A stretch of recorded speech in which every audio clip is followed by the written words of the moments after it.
Olá, boa tarde, eu sou a Clara, eu sou bolsista do Laboratório Nano, Núcleo de Artes e Novos Organismos, e eu vou apresentar meu projeto desse ano, que é Diálogos Multiespécies na Arte e no Design, Abelhas, Fungos e Humanos.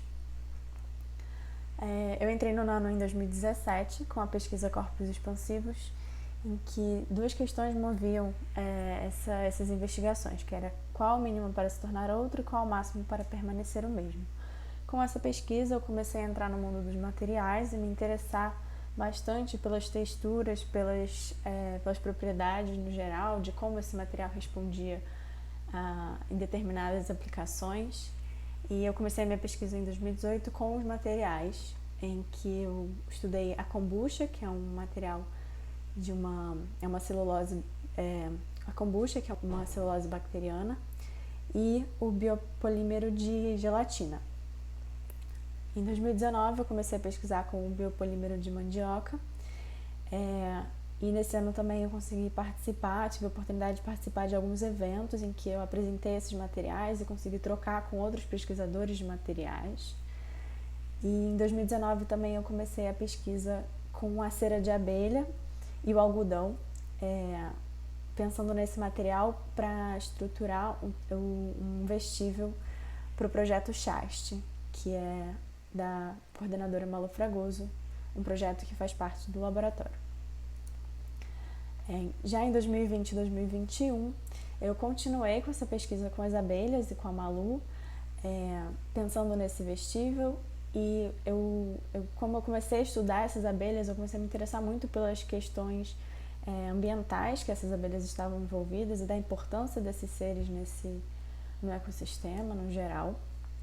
E em 2020 também, no início do ano, eu comecei a pesquisar um outro material, que é o compósito de micélio, que eu já vinha estudando na teoria, mas em 2020 eu comecei a botar ele na prática. E em 2020 também eu desenvolvi o meu projeto de graduação em design, que se chama RUMA, Refúgios Urbanos Multiespécies em Aglomeração, e que eu vou explicar um pouco aqui também, porque está super envolvido com as pesquisas do laboratório. Os objetivos são experimentar com os materiais biodegradáveis propostos, que nesse ano foram a cera de abelha e o micélio, e aplicar em pesquisas e trabalhos de arte e design, principalmente no laboratório. Os objetivos específicos, que é pesquisar técnicas de produção e criação com micélio dos fungos como material vivo e ativo, né, um material que participa dessa formação da proposta, e observar as interações dos materiais propostos pelos seres envolvidos nas pesquisas. Interação é um termo da Karen Barad, que ela propõe, ao invés de interação, essa interação que a ação, né, surgiria a partir dessa ligação entre dois ou mais organismos. E junto disso estudar as questões socioambientais atuais. A metodologia é prático-teórica, com pesquisas bibliográficas de referências e de conceituais e técnicas para embasamento científico também, e experimentações práticas com os materiais propostos, com teste de propriedade e aplicação desses materiais e métodos de produção. Além das leituras e discussões com os orientandos e colegas do laboratório, que foi uma parte muito importante, já que a gente, desde o início de 2020, né, estamos nessa situação de pandemia e isolamento social, então isso manteve o laboratório conectado de alguma forma, e as pesquisas práticas também tiveram que passar por uma adaptação para continuar nesse período.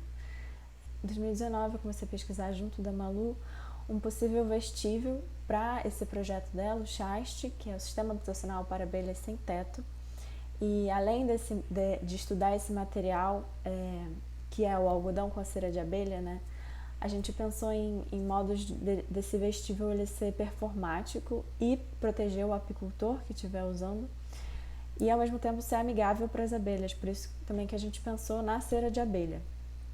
E além dela ser um produto reconhecido pelas abelhas, delas provavelmente não rejeitarem ele por fazer parte do mundo delas, Ele também confere estrutura ao tecido, então a gente conseguiu brincar com dobraduras de origami para pensar nesse vestível. Ele está em desenvolvimento ainda. E em fevereiro de 2020 a gente fez o primeiro teste com as abelhas e para ver como elas reagiriam ao material, e elas reagiram bem, elas não foram agressivas, que era o ponto principal. E quando eu coloquei um pedacinho desse material perto da colmeia, elas inclusive incorporaram, elas botaram para dentro da colmeia, então é um sinal de aceitação de alguma forma. Desde então, esse projeto está em uma pausa, por causa da pandemia principalmente, mas também porque eu comecei o meu projeto de graduação em design, que eu vou apresentar aqui porque está muito relacionado às pesquisas do Nano. Uma das relações é o estudo do micélio dos fungos, que é esse ser que eu estou colaborando como material. Eu não gosto de falar que ele é usado como material, mas ele faz parte e integra e constrói esse material junto com o substrato, na forma que a gente define junto também, porque a partir da forma que eu defino para ele, ele consegue ultrapassar essa forma. Então eu reúno os fungos, as abelhas que eu vim estudando com a Malu, mas que no projeto eu passo a estudar mais as abelhas nativas sem ferrão do Brasil. Eu junto também as plantas e os humanos, principalmente os humanos urbanos, nessa proposta desse ambiente de aglomeração multiespécie impactar de alguma forma os humanos urbanos para incentivar a conscientização ecológica e essa interdependência com as outras espécies, a importância de conviver com outras espécies. Esse projeto, um dos objetivos é esse, da conscientização ecológica, e o outro objetivo é oferecer mais oportunidade de nidificação para as abelhas sem ferrão nesses espaços urbanos.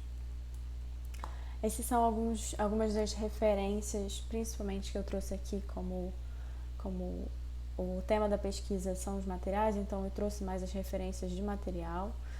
Tem o Blast Studio, que é um estúdio que faz a impressão 3D do compósito de micélio.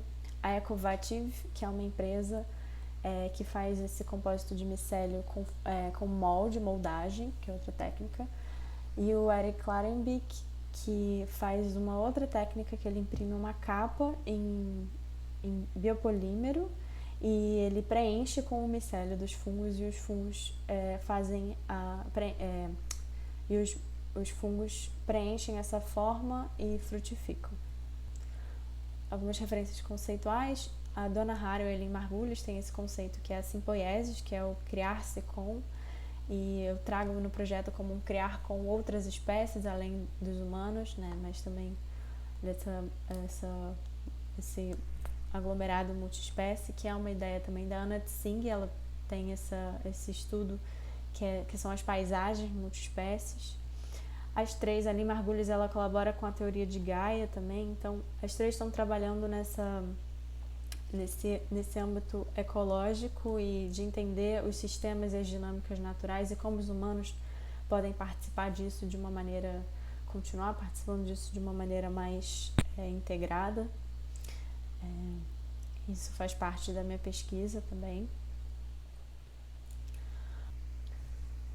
O micélio é a parte que cresce e se expande dos fungos. Ele é composto por hifas, que são como se fossem as raízes, mas ele tem esse outro nome, que são as hifas, que elas vão se emaranhando e nutrindo o ser vivo, o fungo, e compondo essas redes subterrâneas. E essas redes, quando elas vão abraçando a matéria orgânica, elas conseguem formar estruturas aglomeradas. Então, essa propriedade dos fungos é estudada para pensar em diversas outras coisas, inclusive como componente de um material, que é esse que a gente está estudando. Os cogumelos, que é normalmente o que a gente vê dos fungos, ele é o corpo frutífero, ele é o órgão de reprodução dos fungos, e ele é também composto por essas hifas, só que muito mais densas do que essas redes de micélios que ficam no subterrâneo. E aí, para começar a trabalhar com compósitos de micélio, essa etapa foi muito importante. A Ana Laura Canteira é uma pesquisadora convidada pela Bolsa Print e ela estava trabalhando com a gente no Nano no início do ano de 2020.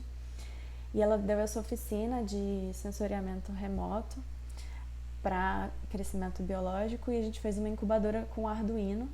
E essa incubadora eu peguei emprestado no período de isolamento, ainda está emprestado, e ela foi essencial para começar os estudos com o micélio. Também em 2020, como forma de produção desse micélio, eu escolhi testar com molde.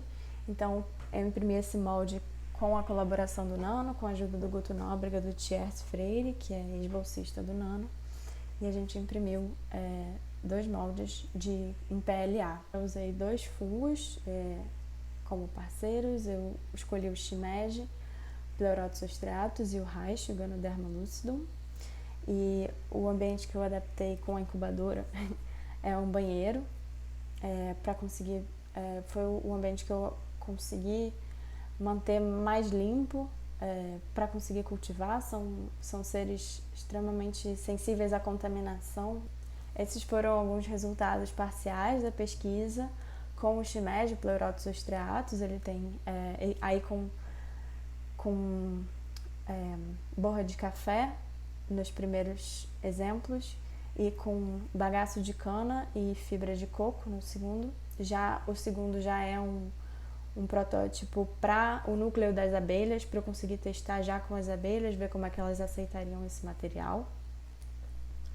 E esse é um segundo teste do núcleo que com outro fungo, o Reich, ele conseguiu preencher melhor a forma e ele já começou a frutificar. Esse é um sinal de que ele estava se desenvolvendo melhor, talvez provavelmente por causa das condições de temperatura e umidade. E esse outro teste com o substrato pastoso, né? Eu tinha comentado que eu usei o bagaço de cana, a borra de café, e nesse anterior, no Reich, eu tinha usado a serragem de eucalipto. E aí com esse também, para o substrato pastoso, eu também usei a serragem, farinha de trigo e água, fazendo uma pasta para conseguir ser estrudável. E depois eu apliquei o fungo Reich e ele cresceu. Aí quando secou, ele ficou assim, como nessa imagem na direita, ainda com as camadas marcadas. Essa é uma renderização do projeto de Ruma, que foi feita pelo Pedro Henry, também bolsista do laboratório. Então, todos colaboramos dentro do laboratório. Aí, com a aplicação já das abelhas, uma simulação com as flores, as plantas. E esses os protótipos, um protótipo que não é com o material, somente para perceber o tamanho, enfim, testes de dimensão e de encaixe. E o segundo já em teste com as abelhas, mas logo depois que eu instalei, teve uma chuva enorme, então ele acabou molhando. E aí muitos outros fungos resolveram participar desse aglomerado multiespécie, mas nenhuma abelha apareceu ainda e continua em monitoração. É isso, muito obrigada.